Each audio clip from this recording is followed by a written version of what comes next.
So today is Advent of Wrapping Day 11 and we're going to be doing one of my favourite techniques, which is pleating the paper for extra decoration on your gift. For this one you will need to use some ordinary tape as well as your double-sided tape. And when you're measuring how much paper you need for this, you do need to allow a little bit extra because the pleating will use up some of your paper. So you do exactly the same as we've done previously, just measure around your box and then allow a little bit extra. If you remember, we were just leaving about 5mm over. I'm leaving a little bit more just to make sure that I don't run out of paper when I'm doing this. So I've actually pre-cut this, but that shows you how much I am using. And then across the short side, over the top and down the other side for my second measurement, and I have allowed a little bit extra for this demonstration. So I'll put my ribbon to one side. Now this paper that I'm using is double-sided, so you need to decide which of the patterns you are going to be using for the outside of your gift. So in this case I'm going to use the candy canes, and then I'm using the short side of the paper, and just as before I am folding about 5mm of the paper over.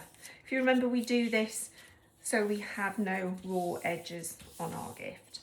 And then I'm going to continue moving forward. This time my fold is going to be about 2.5cm. Now bear in mind the size of your gift. You may want to make your pleats bigger, in which case you would have to allow more paper. So that was my first one, this is my second, and my third, and my fourth fold. I'm just going to crease those nice and sharply. And then I'm going to turn my paper over and undo those folds, with the exception of that first one. Now, if you want to, you can actually crease your folds a little bit more sharply. This just helps with the pleating process. So I'll do that as we go. Now we've got lines where we folded, and all I need to do to create that pleated effect is just nip the paper just a tiny little bit between finger and thumb, and I'm just bringing that towards me. Literally just a tiny little bit. If you grab too much, what happens is you end up with not enough paper to wrap your gift. So that's my first one. I'm going to just sharpen that edge again, and I'm going to turn the pleat, the fold towards me. That's the second one. I'm just going to make sure they're nice and firm. Again, crease that sharply, bring that towards me, just fold it over, nipping between thumb and forefinger. Literally a couple of millimeters is sufficient to create this fold. And then my last one, firm crease,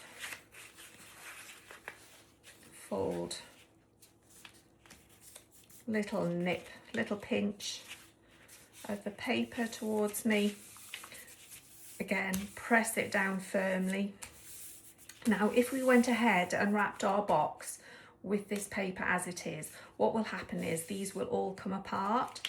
So turn your paper over, just flatten everything down, and this is where our ordinary tape comes in, because what we want to do is just make sure that our pleats don't come apart when we're wrapping our gift.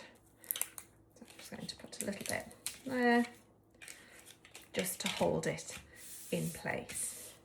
And now I can grab my gift, and with this you can decide where you want your pleats to sit on the gift. So it may be that you want them just in the middle. If you remember previously, we've had the edge of our paper right to the edge of our box, but this time you might want your pleated design to sit in the middle of the gift, like so. So we can bring the bit that's furthest away. And I'm just going to make sure that the edge is nicely creased, and take my double-sided tape and pop my double-sided tape just on the inside of that little pleat we created first. I'll just make sure that everything sits nicely. So I've got my creased edge, and I'm going to do the same with this one. Make sure I'm happy with this, and then again sharply crease. When you're happy with the position of it, peel back your double-sided tape and position the paper closed. I'm turning it to the side because we now need to close the ends, and I'm doing them slightly differently with it being a narrow gift such as a book. So just press in those edges.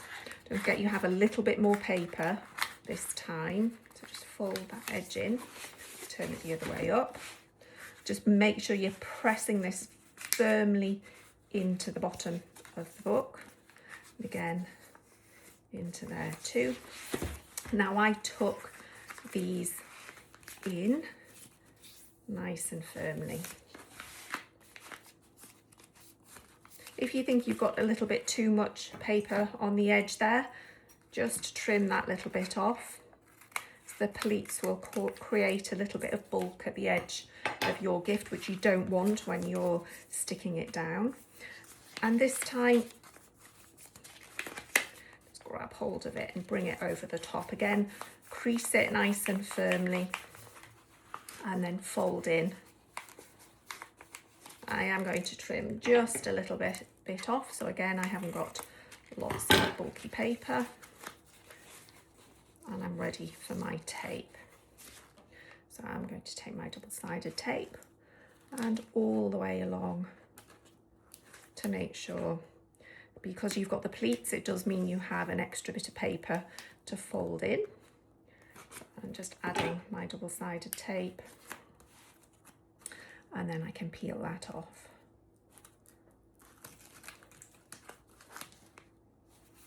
Like that.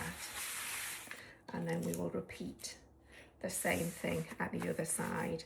So pressing in so it's firmly against the edge of the book. Again, press, and you form like a triangle edge. Do the same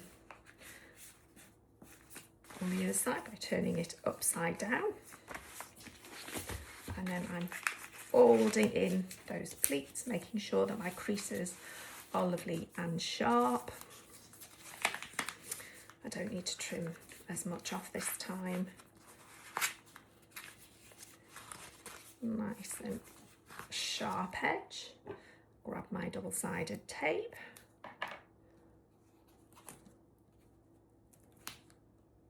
And place it along the edge. Now you may want to add a ribbon or a tag, or you may just want your gift to be given as it is. You can raise your pleats a little bit if you wish, or add anything else that you want to the gift, but it's great for a special present. It just gives that a little bit extra dimension for anybody that you need to send a special gift to.